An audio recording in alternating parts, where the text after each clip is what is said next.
Hello listeners and welcome to the Textbook Talks. So in today's video we are going to listen to the chapter 2 of the class 10 English textbook First Flight, Nelson Mandela Long Walk to Freedom, written by himself Nelson Rohilala Mandela. Before you read, apartheid is a political system that separates people according to their race. Can you say which of these three countries named below had such a political unit until very recently? United States of America, South Africa, Australia. Have you ever heard of Nelson Mandela? Mandela and his African National Congress spent a lifetime fighting against apartheid. Mandela had to spend 30 years in prison.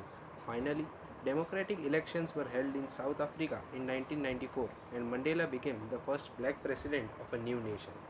In this extract from his autobiography, Long Walk to Freedom, Mandela speaks about a historic occasion, the inauguration. Can you guess what the occasion might be?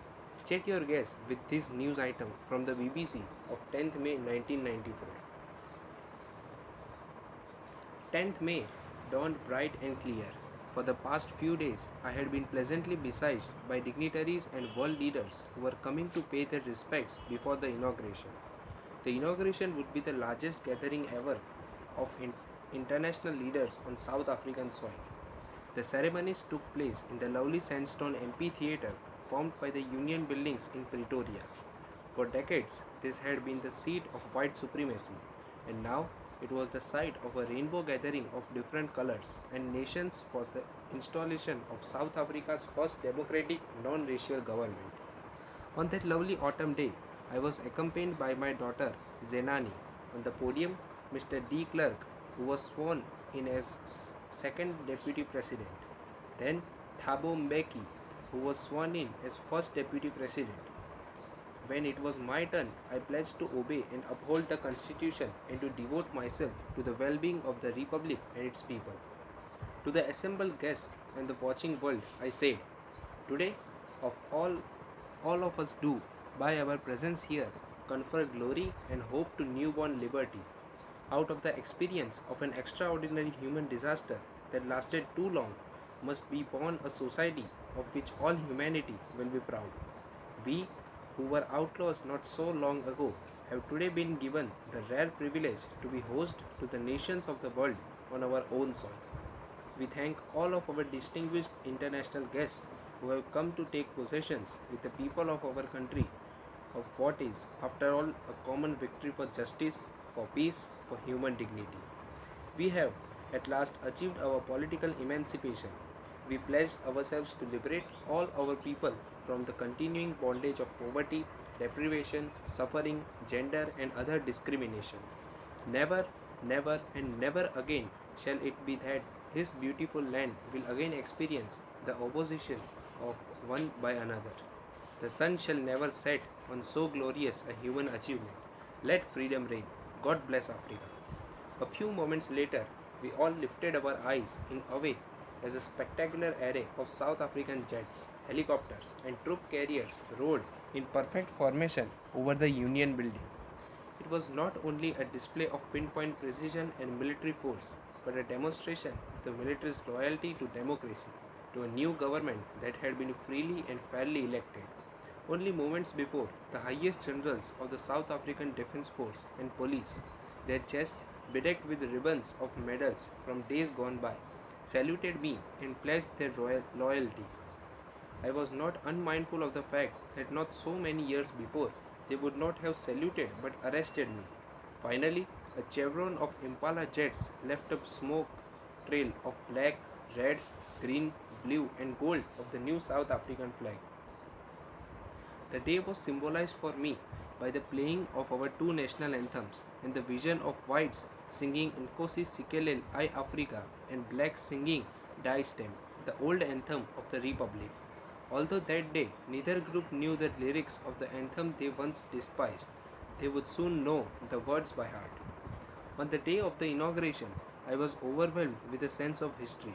In the first decade of the 20th century, a few years after the bitter Anglo-Boer War, and before my own birth, the white-skinned people of South Africa patched up their differences and erected a system of racial domination against the dark-skinned peoples of their own land. The structure they created form the basis of one of the harshest, most inhumane societies of the world has ever known. Now, in the last decade of the 20th century and my own 8th decade as a man, that system has been overturned forever and replaced by one that recognizes the rights and freedoms of all peoples, regardless of the color of their skin. That day had come about through the unimaginable sacrifices of thousands of my people, people whose suffering and courage can never be counted or repaid. I felt that day, as I have on so many other days, that I was simply the sum of all those African patriots who had gone before me. That long and noble line ended and now began again with me. I was pained that I was not able to thank them and that they were not able to see what their sacrifices had brought. The policy of apartheid created a deep and lasting wound in my country and my people. All of us will spend many years, if not generations, recovering from that profound hurt. But the decades of oppression and brutality had another unintended effect, and that was that it produced the Oliver Tambos, the Walter Sisulus, the Chief Luthulis, the Yusuf Dadus, the Bram Fishers, the Robert Sobukwes of our time. Men of such extraordinary courage, wisdom, and generosity that their like may never be known again. Perhaps it requires such depths of operation to create such heights of character. My country is rich in the minerals and gems that lie beneath its soil, but I have always known that its great wealth is its people, finer and truer than the purest diamonds. It is from these comrades in the struggle that I learned the meaning of courage. Time and again, I have seen men and women risk and give their lives for an idea. I have seen men stand up to attack and torture without breaking, showing a strength and resilience that defies the imagination. I learned that courage was not the absence of fear, but the triumph over it. The brave man is not he who does not feel afraid, but he who conquers that fear. No one is born hating another person because of the color of his skin, or his background, or his religion. People must learn to hate, and if they can learn to hate, they can be taught to love, for love comes more naturally to the human heart than its opposite. Even in the grimmest times in prison, when my comrades and I were pushed to our limits, I would see a glimmer of humanity in one of the guards, perhaps just for a second, but it was enough to reassure me and keep me going. Man's goodness is a flame that can be hidden but never extinguished. In life, every man has twin obligations to his family, to his parents, to his wife and children, and he has an obligation to his people, his community, his country.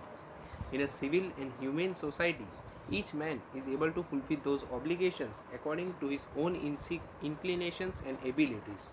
But in a country like South Africa, it was almost impossible for a man of my birth and color to fulfill both of those obligations.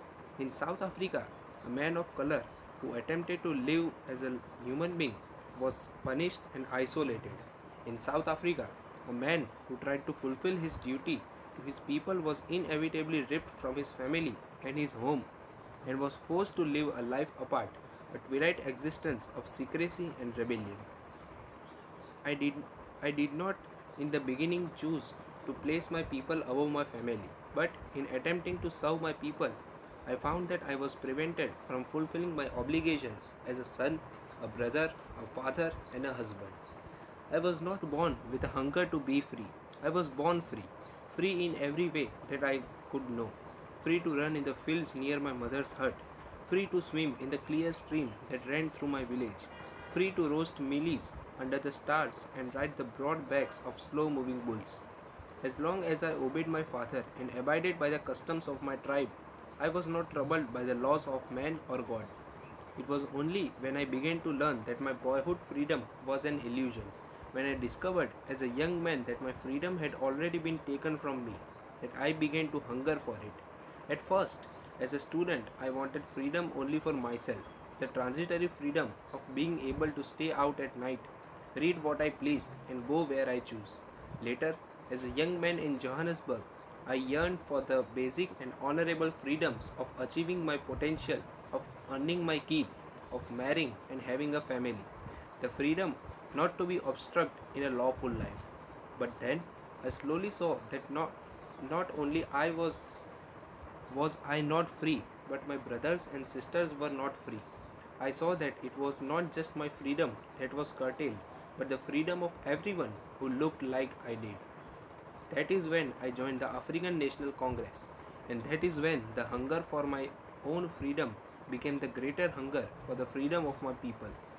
It was the desire for the freedom of my people to live their lives with dignity and self respect that animated my life, that transformed a frightened young man into a bold one, that drove a law abiding attorney to become a criminal, that turned a family loving husband into a man without a home, that forced a life loving man to live like a monk.